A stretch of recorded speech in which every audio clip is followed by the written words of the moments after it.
Hello बच्चों, let's see this question. This question says an electron with initial kinetic energy 100 electron volt is accelerating through a potential difference of 50 volt.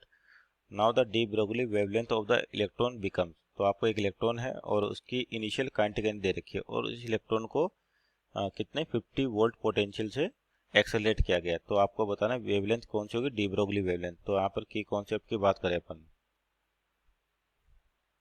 तो basically जो de Broglie wavelength है जिसको अपन क्या कहते हैं, matter wave, यानी कि आपके जो पार्टिकल हैं अगर वो किसी वेलोसिटी से मूव करते हैं तो उनके साथ एक वेव एसोसिएटेड होती है जिसको अपन क्या बोलते हैं, मैटर वेव, या चाहे तो अपन उसको क्या कहते हैं, डी ब्रोगली वेव भी कहते हैं। तो आपको इलेक्ट्रॉन की एनर्जी दे रखी है, पोटेंशियल दे रखा है, तो आपको क्या चाहिए, वेवलेंथ चाहिए, और कौन सी, डी ब्रोगली। तो यहाँ देखिए आपके पास एक इलेक्ट्रॉन, उसके पास कुछ इनिशियल एनर्जी है और पोटेंशियल डिफरेंस 50 वोल्ट लगा के उसको फिर से एक्सेलरेट कर दिया। तो जब भी कोई पोटेंशियल अप्लाई करते हैं तो वहाँ पर जो एनर्जी मिलती है आपको वो कितनी मिलती है, क्यू इंटू वी टाइम्स। तो यानी कि आपके पास 50 और इलेक्ट्रॉन है यहाँ पर, तो E इंटू वी, तो ये एक और एनर्जी मिल गई कितनी, ई वी की वैल्यू दे रखी है आपको कितने, 50 वोल्ट दे रखा है, तो E से मल्टीप्लाई करेंगे तो ये हो जाएगा 50 इलेक्ट्रॉन वोल्ट। यानी कि एक्सेलेरेशन इस पोटेंशियल की वजह से आपके पास एनर्जी मिलेगी 50 इलेक्ट्रॉन वोल्ट, और इनिशियल एनर्जी भी है आपके पास कितनी, 100 इलेक्ट्रॉन वोल्ट। तो टोटल काइनेटिक एनर्जी हो जाएगी आपके पास, क्योंकि यही पोटेंशियल एनर्जी जो आपकी पोटेंशियल की वजह से मिली एनर्जी, ये भी किस में कन्वर्ट होगी, उसकी काइनेटिक एनर्जी में।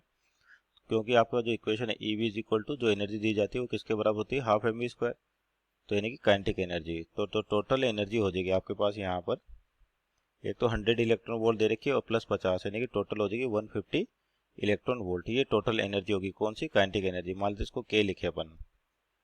अब अपने को लेमडा डी ब्रोगली वेवलेंथ चाहिए, तो क्या रिलेशन होता है, लेमडा इज इक्वल टू होता है आपका एच अपॉन पी। एच हो गया प्लांक कांस्टेंट, पी हो गया मोमेंटम। अब जो पी होता है बेसिकली वो क्या होता है, mass into velocity, mass into velocity. और जो काइनेटिक एनर्जी होती है आपके पास, ये होती है हाफ एम वी स्क्वायर। तो अगर इसको m से मल्टीप्लाई कर दे और m से डिवाइड कर दे तो ये m इंटू एम, ये m आपके पास, तो m into M square V square, तो यानी कि एम वी का होल स्क्वायर, तो मीन्स मोमेंटम का whole square divide by 2m। तो यानी कि जो मोमेंटम आ जाएगा यहाँ से p की वैल्यू ये आ जाएगी 2m के अंडर रूट में। तो जो मोमेंटम आया वो कितना है, अंडर रूट 2m के। तो अपनी लेमडा डी ब्रोगली जो हो जाएगी h upon under root 2m के।